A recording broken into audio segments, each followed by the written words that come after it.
Chat ಸ್ಟಾಕ್ಗೆ ತಮಗೆಲ್ಲರಿಗೂ ಸ್ವಾಗತ. ಇವತ್ತು ಬುಧವಾರ ಮಾರ್ಕೆಟ್ ಯಾವ ರೀತಿಯಾಗಿತ್ತು, ಅದೇ ರೀತಿಯಾಗಿ ನಾಳೆ ಯಾವ ರೀತಿಯಾಗಿರುತ್ತೋ ಹೋಗೋದು ಮಾರ್ಕೆಟ್ ಅಂತ ನೋಡ್ತಾ ಹೋಗೋಣ. ನಿನ್ನೆ ಒಳ್ಳೆ ಗ್ರೀನ್ ಬಂದಿತ್ತು, ಎಲ್ಲ ಕಡೆ ಬಂದಿತ್ತು. ಸುಮಾರು ಜನ ಕಮೆಂಟ್ ಮಾಡಿ ಹಾಕಿದ್ರಿ ಏನಿಲ್ಲ ನಾಳೆಯಿಂದ ಮತ್ತೆ ಎಲ್ಲ ರೆಡ್ ಆಗೋಗುತ್ತೆ ಅಂತ. ಹಂಗೆ ಆಗಿದ್ದಕ್ಕೋ ಏನು ಕತೆನೋ ಗೊತ್ತಿಲ್ಲ. ಒಟ್ಟಿನಲ್ಲಿ ಇವತ್ತು ಸುಮಾರು ಸೆಕ್ಟ್ರಲ್ಲಿ ರೆಡ್ ಅಂತೂ ಬಂತು. ಮಾರ್ಕೆಟು ಒಂದು ಪಾಸ್ ಆಯಿತು. ಮೇಲ್ಗಡೆ 22,900, 23,000 ಈ ಲೆವೆಲ್ಗಳೆಲ್ಲ ಇಂಪಾರ್ಟೆಂಟ್. ಇವತ್ತು ಬೆಳಗ್ಗೆ ಕೂಡ ಮಾತಾಡಿದ್ವಿ, 22,900 ಆದಮೇಲೆ ಜಾಸ್ತಿ ಪಾಸಿಟಿವ್ ಆಗಿರೋಕ್ಕೆ ಹೋಗ್ಬಿಡಿ ಅಂತ. ಅದೇ ರೀತಿ ಆಯ್ತು ಇವತ್ತು. ಸೊ ಇವತ್ತು ಟಾಪ್ ಗೇನರ್ ಅಂತ ನಾವು ನೋಡೋದಾದರೆ ಯಾವುದಪ್ಪ ಹುಡ್ಕೋದು ಇವತ್ತು? Apollo hospitals almost 2.89%. ಇಲ್ಲ, ಶ್ರೀರಾಮ್ ಫೈನಾನ್ಸಲ್ಲಿ 3.99%, ಇನ್ನೂ ಜಾಸ್ತಿ ಹೋಗಿತ್ತು ಇಂಟ್ರಾಡೇನಲ್ಲಿ. ಆಮೇಲೆ 3.99%ಗೆ ಸೆಟ್ಲ್ ಆಗಿದೆ. ಅದೇ ಇವತ್ತಿನ ಟಾಪ್ ಗೇನರ್ ಆಗಿದೆ. ಇನ್ಶೂರೆನ್ಸ್ ಸೆಕ್ಟರ್ ಕಂಪ್ನಿಗಳು ಸ್ವಲ್ಪ ಪಾಸಿಟಿವ್ ಆಗಿತ್ತು, ಸ್ಟೀಲ್ ಸೆಕ್ಟರ್ ಪಾಸಿಟಿವ್ ಆಗಿತ್ತು, IT ಸೆಕ್ಟರು ಇವತ್ತು ನೆಗೆಟಿವನ್ನು ತಗೊಂಡಿದೆ. ಇನ್ನು FMCG ಕೂಡ ನೆಗೆಟಿವ್ ಆಗಿದೆ. ಅದೇ ರೀತಿಯಾಗಿ ಟಾಪ್ ಲೂಸರ್ ಅಂದರೆ ಇವತ್ತು ಟೆಕ್ ಮಹೀಂದ್ರ ಅಂತ ಕಾಣಿಸುತ್ತೆ. 2.41% ಕರೆಕ್ಷನ್ ಬಂದಿರೋದ್ರ ಮೂಲಕ ಅದೇ ನಿಫ್ಟಿ 50ಯ ಟಾಪ್ ಲೂಸರ್ ಆಗಿದೆ. ನಿಫ್ಟಿ ನೆಕ್ಸ್ಟ್ 50 ಅಂತ ನಾವು ನೋಡ್ಕೊಂಬರೋದಾದರೆ ನೋಡಿ, ಮಿಡ್ ಕ್ಯಾಪ್ಗಳೇ ಇವತ್ತು ಇಂಡೆಕ್ಸ್ನ ಕಾಪಾಡಿರುವಂಥದ್ದು. ಶಿಪ್ ಬಿಲ್ಡಿಂಗ್ ರಿಲೇಟೆಡ್ ಯಾವ್ಯಾವ ಕಂಪ್ನಿಗಳಿದಾವೋ ಅದೆಲ್ಲ 20%, 10% ಅಪ್ ಮೂವ್ಮೆಂಟ್ ಆಗಿತ್ತು. ಡಿಫೆನ್ಸ್ ಸೆಕ್ಟರ್ ಸ್ಟಾಕ್ಗಳು HAL, BL ಇದರದ್ದೆಲ್ಲ ಕೂಡ ಇವತ್ತು ಪಾಸಿಟಿವ್ ಆಗಿತ್ತು. ಜೊತೆಗೆ ಮಿಡ್ ಕ್ಯಾಪಲ್ಲಿ ಸುಮಾರು ಕಂಪ್ನಿಗಳು ಇವತ್ತು ಪಾಸಿಟಿವ್ ಆಗಿದ್ವು, ನೀವು ನೋಡ್ತಾ ಇದ್ದೀರಾ ಸ್ಕ್ರೀನಲ್ಲಿ. ಸೊ ಎಲ್ಲದೂ ಮಿಡ್ ಕ್ಯಾಪ್ ಅಂತ ಬರೋದಿಲ್ಲ ಇದರಲ್ಲಿ, ಬಟ್ ಲಾರ್ಜ್ ಕ್ಯಾಪ್ ಟು ಗಿಂತ ಜಾಸ್ತಿಯಾಗಿ ಮಿಡ್ ಕ್ಯಾಪ್ ಕಂಪ್ನಿಗಳು ಇವತ್ತು ತುಂಬ ಒಂದು ಪಾಸಿಟಿವ್ ಆಗಿದ್ದನ್ನು ನಾವು ನೋಡ್ತಾ ಹೋಗ್ಬೋದಿತ್ತು. ಸೊ ಇವತ್ತು ಯಾವುದು ಮೈಂಡ್ ಟ್ರೀ ಅನಿಸುತ್ತೆ, ಮೈಂಡ್ ಟ್ರೀನೇ ಇವತ್ತು ಟಾಪ್ ಲೂಸರು. ಟಾಪ್ ಗೇನರ್ ಯಾವುದು ಹುಡ್ಕೋಕ್ಕೆ ಸುಮಾರು ಇದೆ, 4% ಬಂದಿರುವಂಥದ್ದು. ಲೋಧಾ ಗ್ರೂಪ್ ಅನಿಸುತ್ತೆ 5.88% ಬಂದಿರೋದ್ರ ಮೂಲಕ ಅದೇ ಇವತ್ತಿನ ಟಾಪ್ ಗೇನರ್ ಥರ ಕಾಣಿಸ್ತಾ ಇದೆ ನೆಕ್ಸ್ಟ್ 50ನಲ್ಲಿ.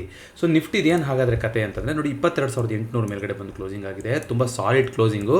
ಒಂದು ಬಸ್ ಸ್ಟ್ಯಾಂಡ್ ಆಗಿ ಬಂದಿರೋದ್ರಿಂದ ಇದೆಲ್ಲಿ ತನಕ ಹೋಗ್ಬೋದು, 23,000 ತನಕ ಹೋಗ್ಬೋದು ಅಂದಿದ್ವಿ. ಇವತ್ತೇನಾಯಿತು, ಇವತ್ತೇ ಆಲ್ರೆಡಿ ಒಂದು ಡೋಜಿ ಮಾಡೋಕ್ಕೆ ಶುರುವಾಗಿದೆ. ಅಂದರೆ ಪ್ರೆಷರ್ ಅಂತೂ ಖಂಡಿತವಾಗ್ಲೂ ಇದೆ ಮೇಲ್ಗಡೆ. ಏನೋ ತುಂಬ ಸೀದಾ ಮೇಲ್ಗಡೆ ಹೋಗುತ್ತೆ ಅನ್ನೋ ಸಿಚುವೇಶನ್ ಈಗಲೂ ಇಲ್ಲ. ಸೊ 23,000 ಈಗಲೂ ಕೂಡ ರೌಂಡ್ ಲೆವೆಲು ರೆಸಿಸ್ಟೆನ್ಸೇ ಕೂಡ. ಹಾಗಾಗಿ ಅಲ್ಲಿಂದ ಬಂದು ವಾಪಸ್ ಮತ್ತೆ ಕೆಳಗಡೆ ಬರುತ್ತಾ, ಏನು ಮಾಡುತ್ತೆ ಅನ್ನೋದು ಮಾರ್ಕೆಟ್ ನೋಡೋಣ. ಸದ್ಯಕ್ಕೆ ಮೇಲ್ಗಡೆನೇ ರೆಸಿಸ್ಟೆನ್ಸ್ ಇದೆ, 23,000ನೇ ನಮಗೆ ರೆಸಿಸ್ಟೆನ್ಸು. ಸೊ ಅವಸರ ಮಾಡ್ಕೊಳಂಗಿಲ್ಲ ನಾಳೆ ನಿಫ್ಟಿ ಎಕ್ಸ್ಪೈರಿನಲ್ಲಿ. ಸೊ ಸಿನ್ಸ್ ಈ ವಾರದಲ್ಲಿ 22,300ರಿಂದ 23,000 ತನಕ ಇಷ್ಟೊಂದು ದೊಡ್ಡ ಮೂಮೆಂಟ್ ಮಾಡಿರೋದ್ರಿಂದ, ಅಂದರೆ 3 ದಿನದಲ್ಲಿ ಅಫ್ಕೋರ್ಸ್ ಅದರಿಂದ ಏನು ಬೇಕು ಅದಾದ್ಮೇಲೆ ಪಾಸು, ಬಟ್ ಒಂದು 3 ದಿನದಲ್ಲಿ ನೋಡಿ ಆಲ್ಮೋಸ್ಟ್ 700 ಪಾಯಿಂಟ್ಸ್ ಮೂವ್ಮೆಂಟ್ ಮಾಡಿಬಿಟ್ಟಿದೆ ಅಲ್ವಾ ನಿಫ್ಟಿ.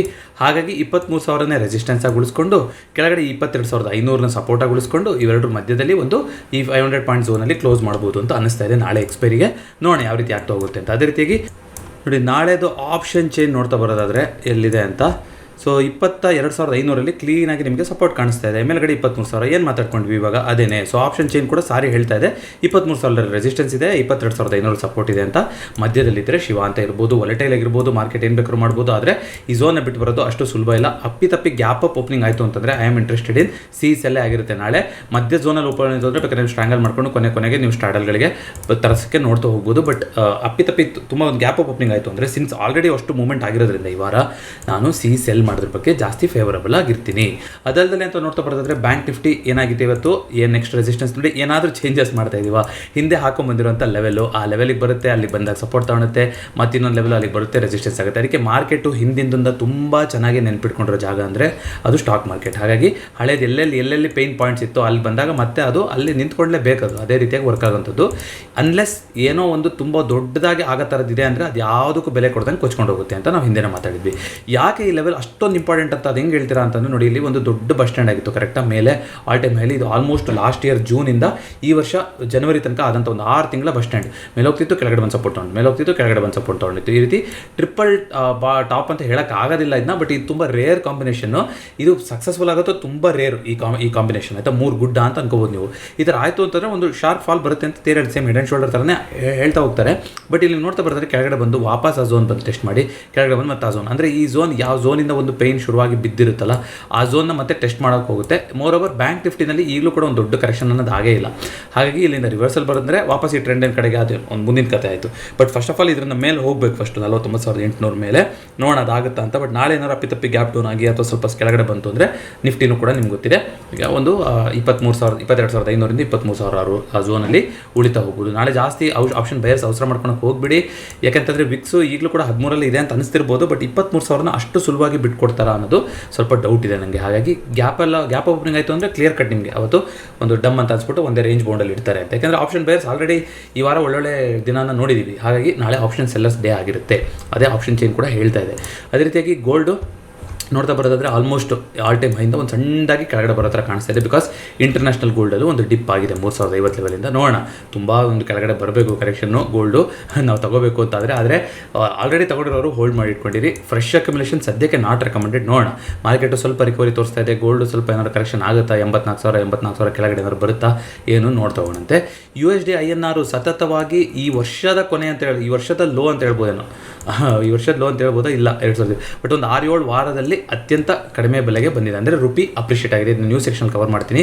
ಇದು ಕೂಡ ತುಂಬ ಹೆಲ್ಪ್ ಆಗುತ್ತೆ ಮಾರ್ಕೆಟ್ನ ಒಂದು ಏನು ಪಾಸಿಟಿವಿಟಿ ನೋಡ್ತಾ ಇದ್ದೀರಾ ಅದಕ್ಕೆ. ಇದು ಕೂಡ ತುಂಬ ಇಂಪಾರ್ಟೆಂಟ್. ರುಪಿ ಅಪ್ರಿಷಿಯೇಟ್ ಆಗಿರುವಂಥದ್ದು, ಡಾಲರ್ ಕೆಳಗಡೆ ಬೀಳ್ತಾ ಇರೋಂಥದ್ದು. ಇಲ್ಲ ಅಂತಂದಿದ್ರೆ FIಗಳು ಬರೋದಕ್ಕಾಗಲಿ ಮತ್ತೊಂದಕ್ಕಾಗಲಿ ಎಲ್ಲದಕ್ಕೂ ಇದು ಡಾಲರ್ ಇಂಡೆಕ್ಸು ಇಂಡಿಯಾದ್ದು ಇರೋದಿಲ್ಲ. ಇದು ಬೇರೆ ಒಂದು 6 ದೇಶದ ಜೊತೆ ಕಂಪೇರ್ ಮಾಡ್ತಾ ಹೋಗುತ್ತೆ. ಬಟ್ ಇಂಡಿಯಾದ ನೀವು ನೋಡಬೇಕು ಅಂದರೆ USD INR ಚಾರ್ಟಲ್ಲೇ ನೋಡಬೇಕು.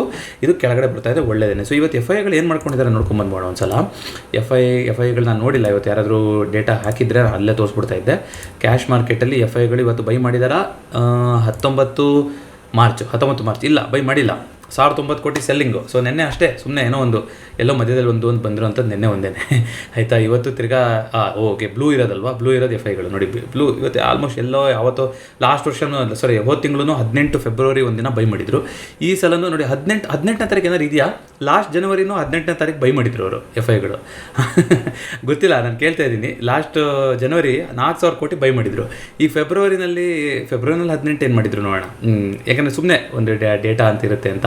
ಇಲ್ಲ, ಫೆಬ್ರವರಿ 18 ಅಂತ ಹೇಳ್ತಾ ಇರೋದು. ಫೆಬ್ರವರಿ 18 ಬಯರ್ಸ್ ಆಗಿದ್ರು, ಅದು ಬಿಟ್ಟರೆ ಎಲ್ಲ ದಿನ ಸೆಲ್ಲರ್ಸು. ಅದೇ ರೀತಿ ಈ ಸಲ ಮಾರ್ಚ್ 18 ಬಯರ್ ಆಗಿದ್ರು. ನೋಡೋಣ ನೆಕ್ಸ್ಟ್ ಏಪ್ರಿಲ್ 18ನೇ ತಾರೀಕು ಏನು ಮಾಡ್ತಾರೆ ಅಂತ ನೋಡ್ತೋಗೋಣ. ಏನಾದರೂ 18ನೇ ತಾರೀಕು ಏನು ಮಾಡ್ತಾ ಇದ್ದಾರೆ FIಗಳು, ಯಾಕೆ ಬೈ ಮಾಡ್ತಾ ಇದ್ದಾರೆ ಅನ್ನೋದು ಒಂದು ಗೊತ್ತಾಗುತ್ತೆ. ಜಸ್ಟ್ ಕೋಇನ್ಸಿಡೆನ್ಸ್ ಅಷ್ಟೇ, ಅದು ಸುಮ್ಮನೆ ಹೇಳಲಿಕ್ಕೆ ಕಾಣಿಸ್ತಲ್ಲ ಅಂತ.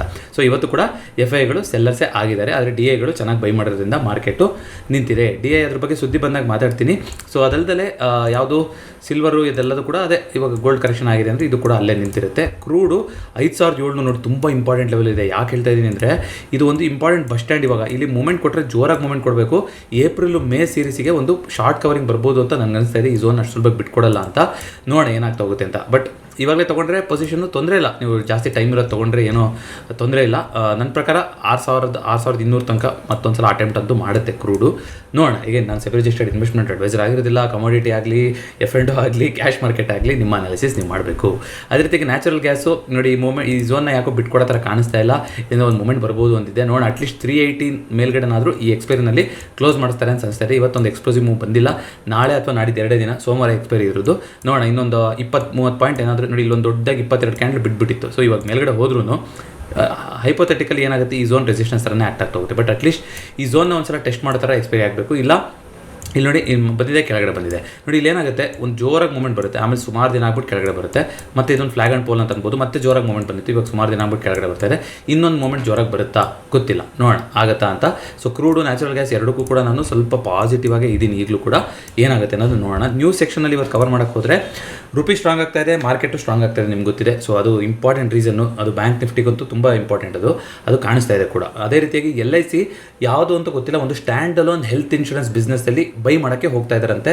ತಮ್ಮ ಹೆಲ್ತ್ ಇನ್ಶೂರೆನ್ಸ್ ಪ್ರೆಸೆನ್ಸ್ನ ಜಾಸ್ತಿ ಮಾಡ್ಕೊಳಕ್ಕೆ. ನೋಡಿ, LIC ಅವ್ರದ್ದು ಇಂಥ ಕಂಪ್ನಿನಲ್ಲಿ ಸ್ಟೇಕ್ ಇಲ್ಲ ಅನ್ನೋದಿಲ್ಲ. One of the prominent DIS ಅಂತ ಹೇಳ್ತಾ ಹೋಗ್ಬೋದು. ಸೊ ಹಾಗಾಗಿ ಈಗ ಯಾವುದೋ ಒಂದು ಹೆಲ್ತ್ ಇನ್ಶೂರೆನ್ಸ್ ಕಂಪ್ನಿನಲ್ಲಿ ಅದನ್ನ ಅಕ್ವೈರ್ ಮಾಡ್ಕೊಳ್ಳೋಕೆ ಅಂದರೆ ಸ್ಟೇಕ್ನ ತೊಗೊಳಕ್ಕೆ ಹೋಗ್ತಾ ಇದ್ದಾರಂತೆ. ಯಾವುದು ಅಂತ ರಿವೀಲ್ ಮಾಡಿಲ್ಲ. ಇಂಡಿಯಾದು ಗ್ರೋತ್ ಸ್ಟೋರಿ ಬಗ್ಗೆ ಹೇಳಿದಾಗ ಗೊತ್ತಾಗುತ್ತೆ. ಮ್ಯಾರಿಯಟ್ ಇಂಟರ್ನ್ಯಾಷನಲ್ ಅಂತ ಒಂದು ಇಂಟರ್ನ್ಯಾಷನಲ್ ಹೋಟೆಲ್ ಬ್ರ್ಯಾಂಡು. ಇಂಡಿಯಾ ನಮ್ಮ ಟಾಪ್ 5 ಮಾರ್ಕೆಟಲ್ಲಿ ಒಂದು, ಅಂದರೆ ಅಷ್ಟೊಂದು ಹೆಸರಲ್ಲಿ ಒಂದು 19 ಸಬ್ಸಿಡರಿ ಇದರಲ್ಲಿ ಅವರು ಇಂಡಿಯಾದಲ್ಲಿ ಆಪರೇಟ್ ಆಗ್ತಾ ಇದ್ದಾರೆ. ಮತ್ತು ಈಗ ಟೂರಿಸಮು, ಸ್ಪೆಂಡಿಂಗು, ಈ ರೀತಿ ಹಾಸ್ಪಿಟಾಲಿಟಿ ಸೆಕ್ಟರ್ಗಳಲ್ಲೆಲ್ಲ ಇಂಡಿಯನ್ಸು ಚೆನ್ನಾಗಿ ಸ್ಪೆಂಡ್ ಮಾಡ್ತಾ ಇದ್ದಾರಲ್ವ. ಸೊ ಮುಂಬರೋ ದಿನಗಳಲ್ಲಿ ಐ ಥಿಂಕ್ ಎಷ್ಟೋ ಒಂದು 5 ವರ್ಷ ಅಂತಲೇ ಹೇಳಿದ್ದಾರೆ ಅವರು. 5 ವರ್ಷದಲ್ಲಿ ನಾವು ಟಾಪ್ 3 ಮಾರ್ಕೆಟ್ ಆಗ್ತೀವಂತೆ ಮ್ಯಾರಿಯಟ್ ಬಿಸ್ನೆಸ್ಸಿಗೆ, ಅಂದರೆ ಇಂಡಿಯಾ. ಸೊ ಅದು ಒಂದು ಪಾಸಿಟಿವ್ ಬೆಳವಣಿಗೆ. ಅದೇ ರೀತಿ ಮರ್ಸಿಡೀಸು ಕೂಡ ಟಾಪ್ 5 ಮಾರ್ಕೆಟಲ್ಲಿ ಇಂಡಿಯನ್ ಮಾರ್ಕೆಟ್ ಒಂದು ಅಂತ ಹೇಳಿದ್ದಾರೆ. ಲಕ್ಸುರಿ ಕಾರ್ಸ್ ತಗೊಂಡವ್ರು ನೋಡಿ ಎಷ್ಟು ಜನ ಇದ್ದಾರೆ ಅಂತ ಗೊತ್ತಾಯ್ತು ಇಂಡಿಯಾದಲ್ಲಿ. ಸೊ ಯಾರಿಗಾದ್ರೂ ಗ್ರೋತ್ ಸ್ಟೋರಿ ಏನಪ್ಪ ಇಂಡಿಯಾದ ಏನು ಕತೆ ಅಂದರೆ ನೋಡಿ, ಕಂಪ್ನಿಗಳು ಮಾತಾಡ್ತವೆ ಇಂಡಿಯಾದ ಕತೆನ. ಸೊ ಅಂದರೆ ಆ ಒಂದು ಏನಂತಾರೆ, ಒಂದು